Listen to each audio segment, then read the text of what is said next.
Did you know the Great Flood story is incomplete? For centuries, you've heard the tale of a devastating flood, sent to cleanse the earth of evil. But what if that story, the one ingrained in our collective memory, missed a crucial detail?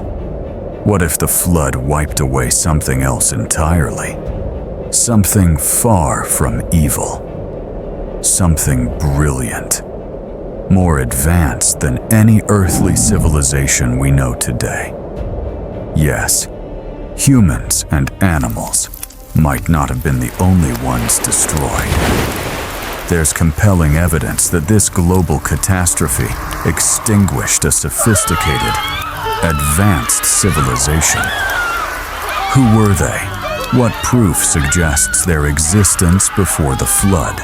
And most importantly, did the floodwaters truly erase all traces of them? Join us as we uncover these secrets in this new episode of Secret Origins. Welcome. The flood myth or memory.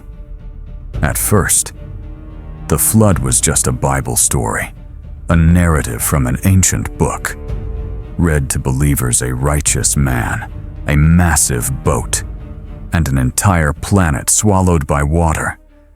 The Almighty sent this flood to purge wickedness from the earth's surface. It was an ultimate reset, a necessary end to an age of corruption. But what if there's much more to this story? The Great Flood wasn't merely a warning, it's a record, penned down through countless cultures across the globe. And here's the truly unsettling thought. The Great Flood didn't just wipe out wickedness, it erased an entire ancient civilization. A civilization that may have possessed knowledge, technology, and cities that surpass our world's advancements today. And for the icing on the cake, they left behind footprints even the floodwaters couldn't wash away. Brace yourself as we uncover the evidence of a forgotten world that existed before the rain. Geological scars. Earth's memory of a deluge. First, let's address the flood itself. Did it really happen? You've heard the biblical account Noah, singled out to warn sinners of impending disaster. His message was simple: repent and join the ark. But the masses didn't listen. Then came the deluge, waters gushing from the heavens for 40 days and 40 nights. For 150 days after the rain, the waters covered the earth before receding. A new world began with Noah, his family, and every living species in the ark. Historians, however, found a problem with this single narrative. How could Noah warn the entire world? And why did not one single person heed his call? This led researchers to a startling, almost unthinkable conclusion. What if the flood never happened at all? But before that thought fully sinks in, consider this. The Great Flood isn't limited to a biblical tale. This is where it gets truly strange. You might expect one or two ancient cultures to have flood myths. After all, rivers overflow and storms happen.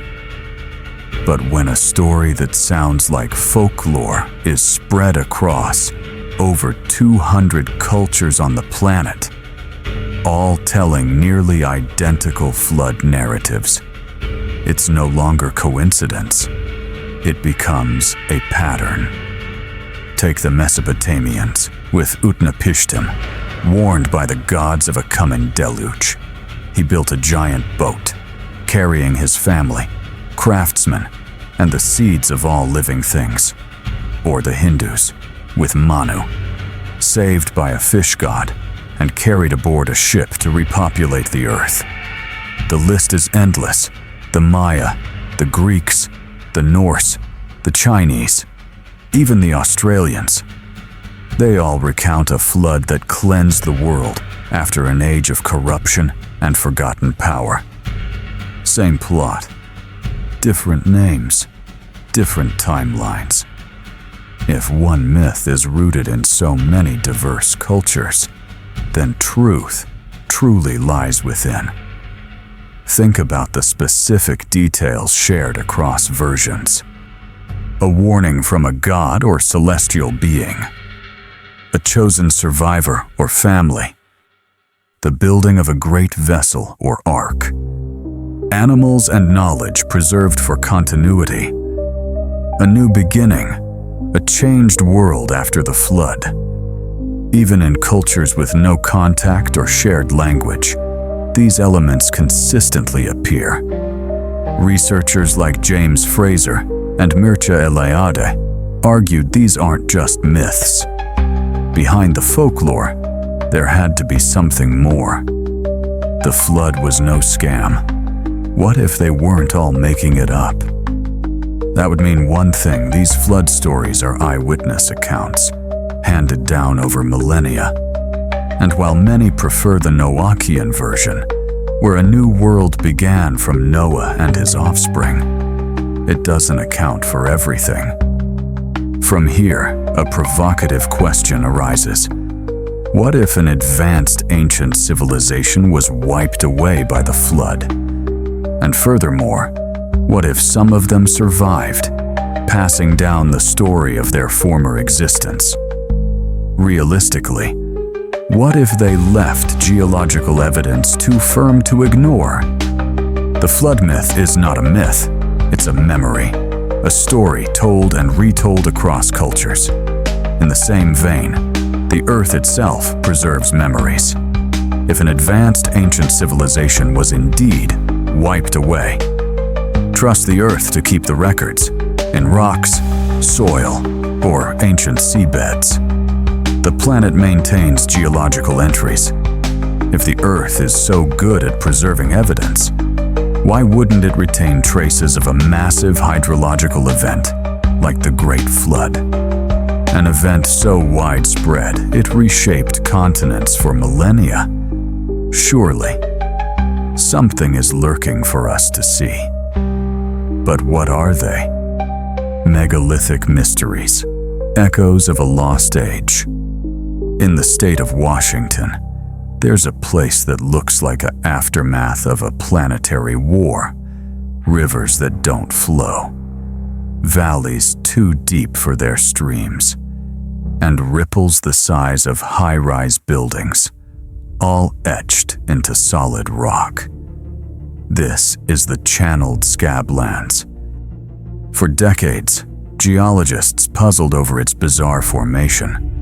Until, in the 1920s, J. Harlan Bretz proposed something radical. The scablands were carved by a massive flood. Not just any flood, but one so violent it could have drowned entire regions in mere days. He was laughed at. It took 50 years, satellite imagery, and overwhelming evidence to prove him right. But here's the question no one's asking. Were the scablands carved by the same great flood we all know? And more intriguingly, what else did that flood destroy? This wasn't slow erosion. This was a cataclysm. Imagine water moving over 60 miles per hour, walls of it hundreds of feet high, capable of erasing entire cities and whatever secrets they held. Mainstream science calls them the Missoula floods, the result of glacial dam bursts around 14,000 years ago. But researchers like Graham Hancock and Randall Carlson suggest something deeper. This event wasn't just natural, it was a global reset. If the scablands prove sudden, world-changing floods, what else is out there? Some believe this was just one piece of a domino effect. Similar megafloods carved the Black Sea basin, submerged the Gulf of Cambay, and buried Atlantis-like cities beneath the ocean. And perhaps, just perhaps, The real reason the scablands were ignored for decades wasn't geological pride. It was because the evidence pointed to a version of human history too dangerous to accept the idea that we weren't the first advanced civilization. But first, what is the evidence one existed before us? Buried worlds, traces of a pre-flood society. After the floodwaters receded, something strange happened. Humanity seemed to forget, and a new world began. But some things aren't so easily erased. Scattered across the globe are structures that defy conventional timelines. Megalithic monuments so advanced, they don't fit the civilizations they're credited to. In some cases, they seem older than history itself. Take, for instance, Göbekli Tepe in Turkey. Carbon dated to around 11,600 years ago. That's 7,000 years before the Egyptian pyramids. Yet, it features precision-carved stone pillars weighing up to 20 tons, arranged in complex, symbolic circles. This was no primitive farming community. It was a society of engineers, astronomers, and architects. Then there's Puma Punku in Bolivia, massive stone blocks cut with machine-like accuracy, interlocking like Lego, but built by people who, according to mainstream history, didn't even have the wheel. And the mystery, many of these sites show signs of sudden abandonment or catastrophic damage. The prime suspect, the Great Flood. When you look closer, these anomalies aren't isolated. Across South America, Egypt, and Southeast Asia, temples, pyramids, and fortresses lie partially buried under the earth. Not only are they buried under sedimented rock, but their lower layers often boast larger, tighter, and more advanced stonework, techniques unmatched by the cultures that later repurposed them. In Egypt, the massive blocks of the Osirian look nothing like the more refined, newer dynastic structures. The same goes for the Temple of Jupiter in Baalbek, where trilithon stones weighing over 800 tons sit beneath Roman additions. Did these sites begin with an older, more advanced culture? One wiped out by flood or disaster? Archaeologists often dismiss this as mere coincidence or clever engineering with primitive tools. But when the oldest ruins are the most advanced, and they align with patterns of flood damage, it demands answers. Could these be the ruins of a pre-flood civilization? One with technology we don't fully understand. A society with knowledge of astronomy, sound resonance, and megalithic transport. And if they weren't just building temples but infrastructure, what kind of world did the flood truly destroy? Forgotten civilizations, dinosaurs, and submerged secrets. This is where it gets truly intriguing. Theorists have cooked up endless possibilities for the ancient civilization that could have existed before the flood. First on the list, Mu, the mother civilization, believed to have existed before even early humans. Scientists and theorists still wonder what ended its reign. While some suggest a sudden disappearance, it doesn't quite add up. How can a developed community be obliterated overnight without a trace? What if it was the flood? In the 19th century, the idea of a mother civilization gained traction, notably from archaeologist Augustus Le Plongeon, who studied Mayan ruins. He proposed a civilization that preceded even the Mayans. Proof at first? None.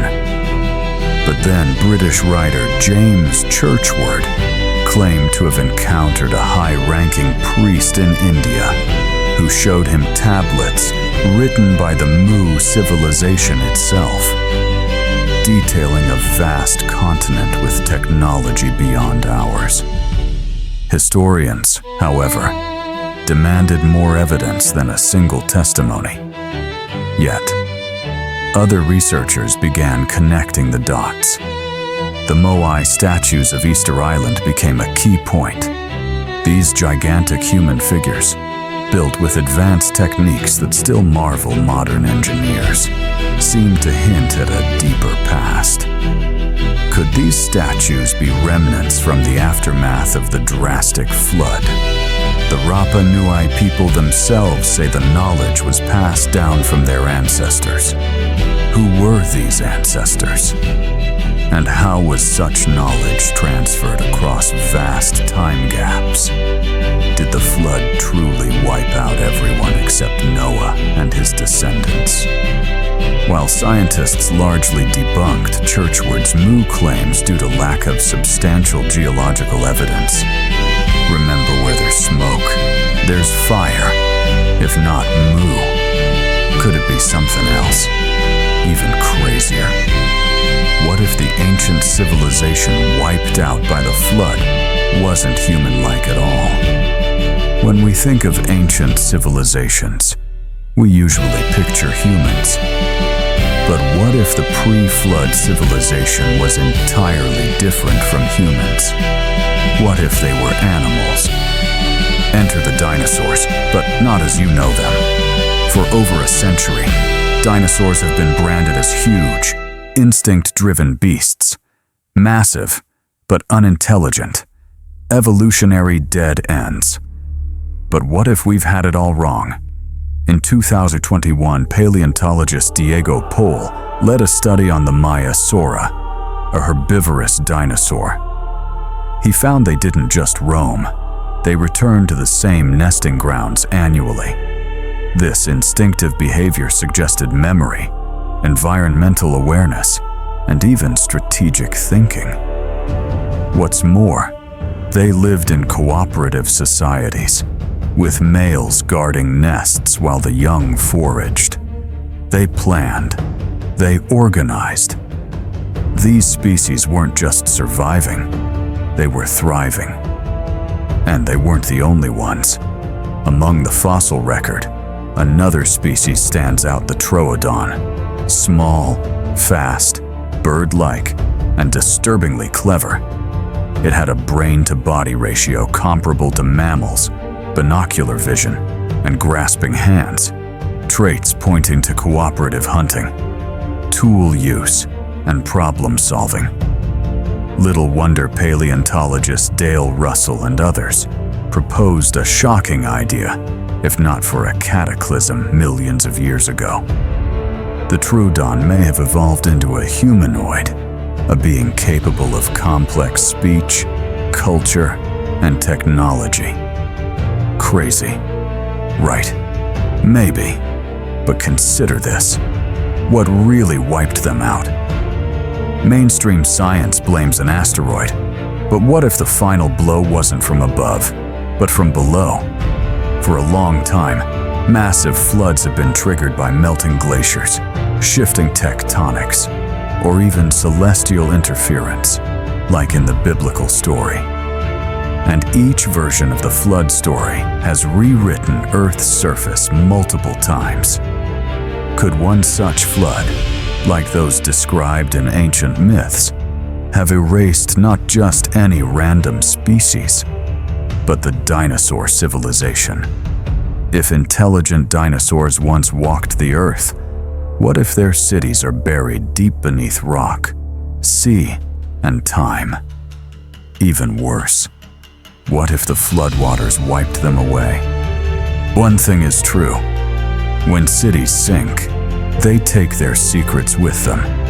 But thanks to modern sonar scans and underwater archaeology, those secrets are starting to surface. In the Gulf of Cambay, off the coast of India, marine researchers discovered what appear to be massive geometric structures, streets, foundations, and grid-like patterns.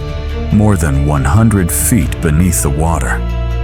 Some estimates place them at 9,000 years old, centuries before the Indus Valley civilization even existed. Then there's Yonaguni, a massive rock off the coast of Japan. Beneath the waves lies a staircase-like formation, terraces, pillars, and flat surfaces cut at near-perfect right angles. Mainstream archaeologists call it natural, but divers, researchers, and even geologists like Dr. Masaki Kimura insist the lines are too precise to be accidental.